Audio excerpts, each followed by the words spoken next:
Hey guys, glad to be back. This is the first night I've had off in 20 days, so I'm going to spend some of it with you. I'm exhausted, to be honest, and my wife, she's still off work and she's feeling a lot better, but the corporate is giving her a run around on her family medical leave and her short-term disability, and so she still doesn't know which one or both that she's been approved for. So they're making her jump through hoops. So that's a big mess right now. But I just basically put in 3 60-hour weeks, and I've got probably another one coming up next week. We got a rare night off this week, so I've been a total bum, and I've enjoyed it. So, got a lot of eBay purchases. Probably got 4 or 5 packages in. I'm not going to waste time. Already opened them up. So I'll just show you the stack. Got a good stack of some Bronze Age stuff, pretty cheap. Got some good Silver Age stuff. Got a couple what you would consider Golden Age books. And finally got an original EC comic, so that's not a reprint. So I'll just get into it. I think this stack here, I think everything in it was 99 cents. Got it from the seller, and it's all from like the early to mid 70s. The shape probably grades out average on like a fine plus maybe, so they're all really good shape. He's got them all bagged, but I'll just kind of go into it. For any of you like the old, the short-lived Atlas line from the 70s, I've got several of those that I didn't have in the collection. Those titles just lasted maybe 3 or 4 issues at the most. Some of them were one-shots. I got a couple of number ones and some other stuff. But here is the Cougar number 1. I'm not sure about the artists on these. I think a lot of them were like guys that worked at Marvel and DC. I know there's some Pat Broderick and Frank McLaughlin, and I think Mike Sekowsky's in some of this. I'm not sure.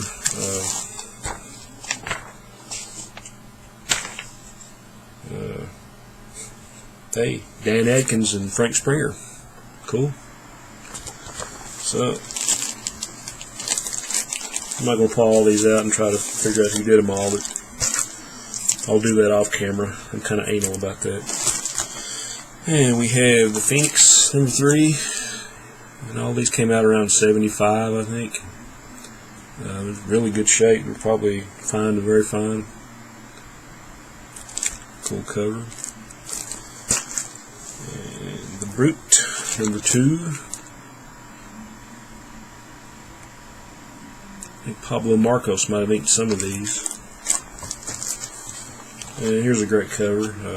Just Playing the Vampires number 1. I think I already had a copy of this. But this is Pat Broderick inked by Neil Adams.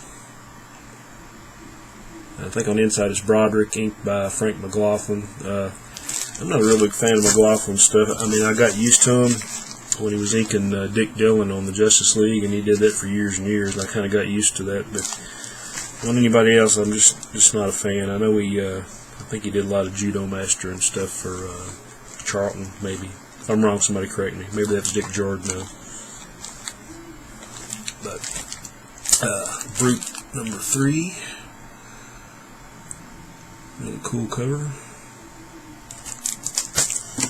Okay, I got 2 or 3 BCs from the 70s. I think 1 or 2 I already had. No, they might have upgraded it.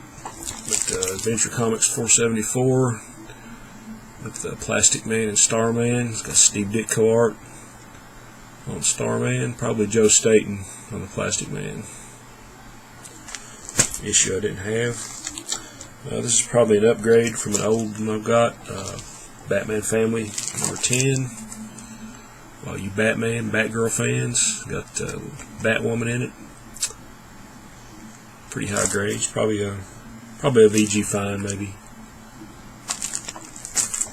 Yeah, I think it's actually a issue of Legion of Superheroes I didn't have. It's 272. I think this is I got a preview for Dial H for Hero that appeared later in Adventure Comics. That was the one where you designed the characters and the costumes and all that stuff and came up with the names. So, okay, here we have Grimm's Ghost Stories number 47, some Go-Key.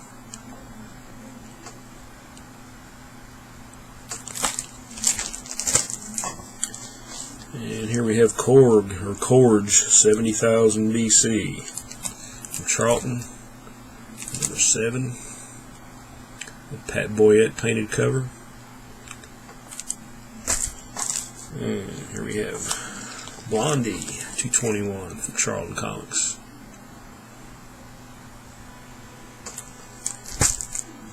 Here's an older Blondie, number 199, 20-cent cover price.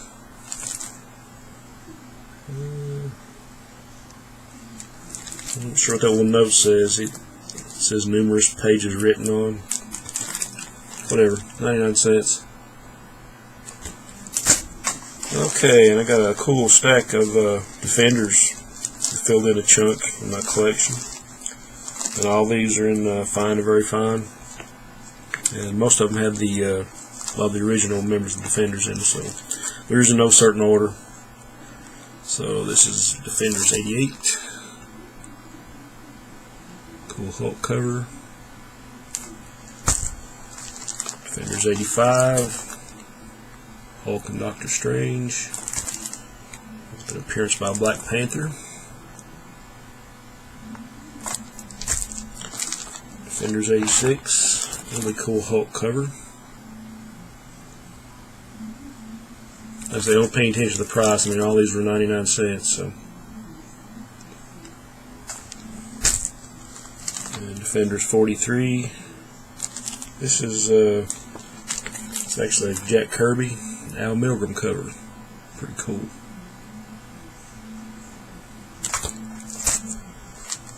Defender 66.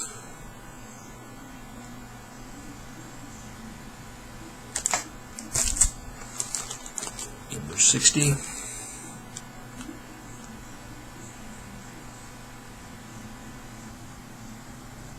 think I'm closing in on filling this run up. Another really cool cover. Defender 68.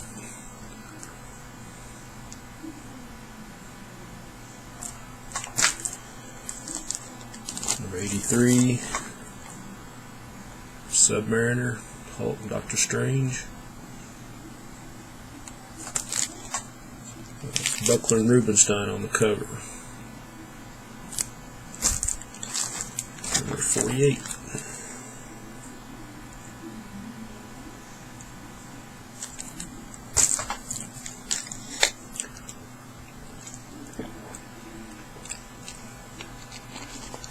Sorry if this video goes a little bit long, guys, but like I said, I'm not going to have much of a chance to get on here, so I'm just going to do it when I can. Here's Hulk 222. It's probably in a BG. That's a real cool Ernie Chan cover. And got Jim Starlin, story and art on the inside, I think. 222. And the last issue of Marvel's adaptation of Logan's Run, number 7. George Perez did most of these. I don't think he did this last issue, though. That's a cool cover. Okay, Spider-Woman, number 8. It's an Infantino cover and art, I do believe.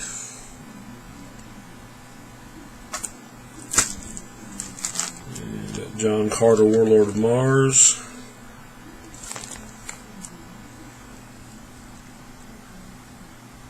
It's got Gil Kane and Pablo Marcos on the cover.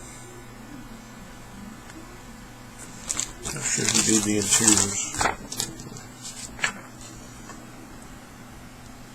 Gil Kane and Rudy Nebres. And I think Nebres, or however you pronounce it, I think he was part of Neil Adams' Continuity Associates. And here we have Call the Destroyer, number 14. Looks like a Jim Starlin cover.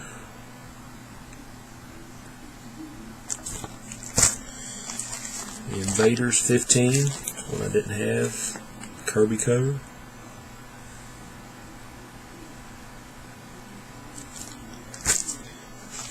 And I think the only reason I got this, I wasn't a real big Micronauts fan, but I just love the Man-Thing. It's got a Man-Thing cover, so number 7.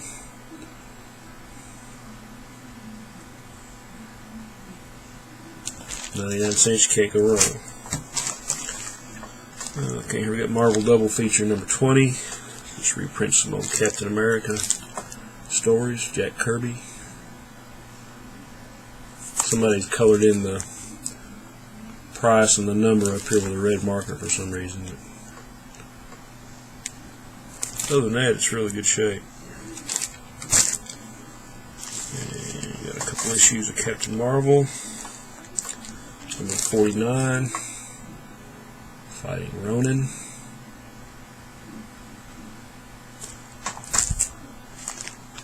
And some guy called Mercurio, the 4D Man, number 51.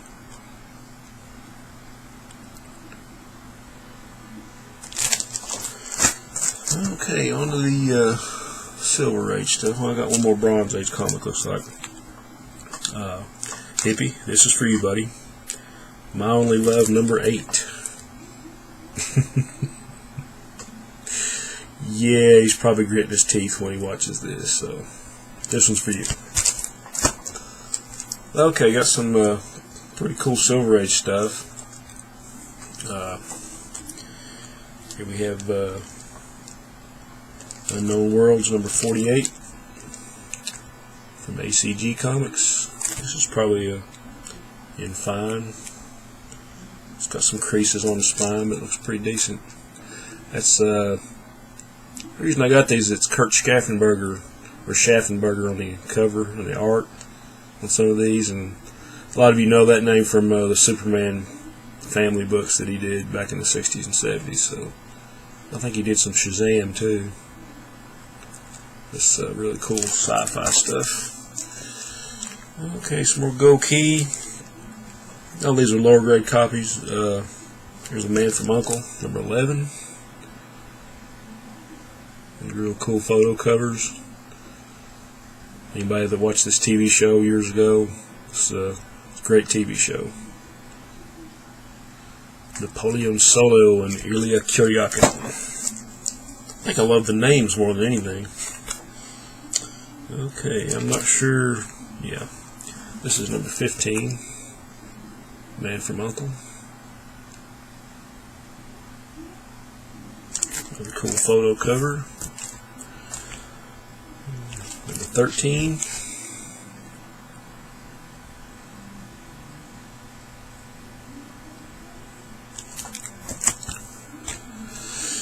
And number 14. The Great Brain Drain.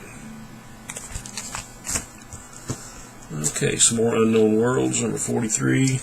Another Schaffenberger cover.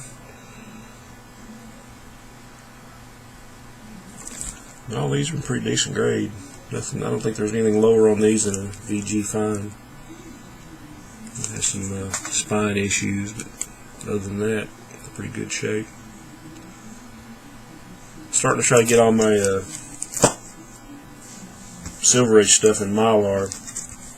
I just got a pack of 50 for my Bronze Age stuff, and then I think about like 100 for some silver stuff. And here's a little oddity, but I just had to get it because I love this guy's art, and it looks kind of like the old Archie stuff. This is from Tower Comics, the same company that put out Thunder Agents years ago. But here is Tippy Teen, number 9. It's a giant-sized square-bound book, and I love these things. And even the read old Archie comics, I know you'll recognize this guy's art because he did a lot of Jughead. He was on the Jughead title for years and years, but this guy's name is Sam Schwartz. I really loved his art on the Archie stuff. So, Tippy Teen number 9. Okay, More Unknown Worlds, number 40. Another Schaffenberger cover. More cool sci-fi, thrills, and mystery. All these are going to go in Mylar. And this purchase was kind of inspired by my dad, because he years after I started collecting comics, he said that him and his friends used to trade comics all the time. I mean, this is back like in the early to mid 50s, and he said they traded them, and they'd roll them up in their back pockets, and they'd read a bunch, and they'd trade them around. I said, if you'd only kept a few. But this is one of the titles that he read, and I'm not even sure of the number. It's a Dell Comics, but I'll have to check this out. But it's in pretty decent shape. I think it's from 1955. But Gene Autry Comics, really cool photo cover. But this is Dad inspired, so. But he surprised me. He said he read a lot of stuff. He read all the westerns. I think he read a lot of the war stuff, but he really liked the Black Hawks and Batman and Captain Marvel. I think he said he even read some Captain America. Okay, getting into the Silver Age stuff now. A lot of this, what's left, I've already put in Mylar in these sleeves. So, but it was a really cool little title from Charlton. I think this is maybe the second volume. Strange Suspense Stories, number 1. And I think this is really cool sci-fi stuff. It's got a Jim Aparo story in the back. This is Strange Suspense Stories, number 1. And some Marvel stuff. Need to put this in Mylar. Tales of Suspense 94. Jack Kirby and Captain America. What can you say? You can say a lot. Great cover. Okay. And here's an issue of Strange Tales with the most fearsome villain I've ever heard of in my life. I just always loved this name. Strange Tales 124. This is probably like in a VG find. Got a good deal on this, number 124. Got a Doctor Strange tale by Steve Ditko. And probably Dick Ayers on the Human Torch and the Thing story. This looks like a not sure if it's all Ditko. I know the one on the bottom is Ditko, but I'm sure somebody's going to tell me what the other one is. So I got these in Mylar. And if anybody remembers an earlier video I did, I put in a bid on a book, or actually put in a couple bids on a copy of this book, just on the chance that I get one of them, and actually won both of them, and I got the other one in the other day. But it's, like I said, this is a Captain Strangelove inspired purchase. Mystery of Unexplored Worlds, number 18, with actually the prototype of the Watcher. It's kind of a cool book. This is, like I said, this is my second copy. This is a little bit higher grade. It's got one little tear at the top. I don't know if you can see that or not. But that's about the only thing wrong with it. Got a little spine wear. But it's like $7 maybe for this thing. So glad to have a second copy. Never hurts. And last couple things I got here. Hippie just put up a video a few days ago about some Conga or Gorgo comics. I think it was Conga from Charlton. And I've already got a copy of this, but here's the story. Where we used to live, I had a little spinner rack that I had some old comics on, and I had a lot of my boxes that you see behind me on some cheap metal shelves. Well, the spinner rack was in front of the metal shelves, and the shelves collapsed, so like you had, I don't know how many long boxes just burst open, and a copy of this book actually happened to be in the front of one of them, and it just got, or no, it was on the stand on the spinner rack, and it just got crumpled. And it was fairly high grade. I mean, you can still read it, but it's pretty much trash collectible wise. But I found a high grade copy for a really good deal just the other day. Fantastic Giants, number 24 from Charlton. And this is all Steve Ditko, if you can kind of notice he kind of did a character of himself as using his head as an ink pot. But this is all Steve Ditko: Conga, Gorgo, Hogar, and the Mountain Monster. I think a couple of these stories are actually new at this time. This came out in '66, so really cool book. Okay, now the coup de grace. Kind of rough shape, but any EC comic is a good EC comic. So, and this is my all-time favorite sci-fi cover. I put in a best offer on this on ComicConnect.com, I think. This Weird Science Fantasy number 24. It's a little rough, you know. You got a little chunk out of the bottom, a little chunk out of the top here. Spine's kind of rough, but really cool book. Al Feldstein cover, and my all-time favorite sci-fi cover. This is great. So I was really, really happy to get this one. So yeah, my first actual EC that's not a reprint. Okay guys, that's all I got. If you stuck around this long, thank you very much. I just had a pile of stuff and very little time to show it. But I appreciate all the comments. And again, I'll thank everybody for all the well wishes.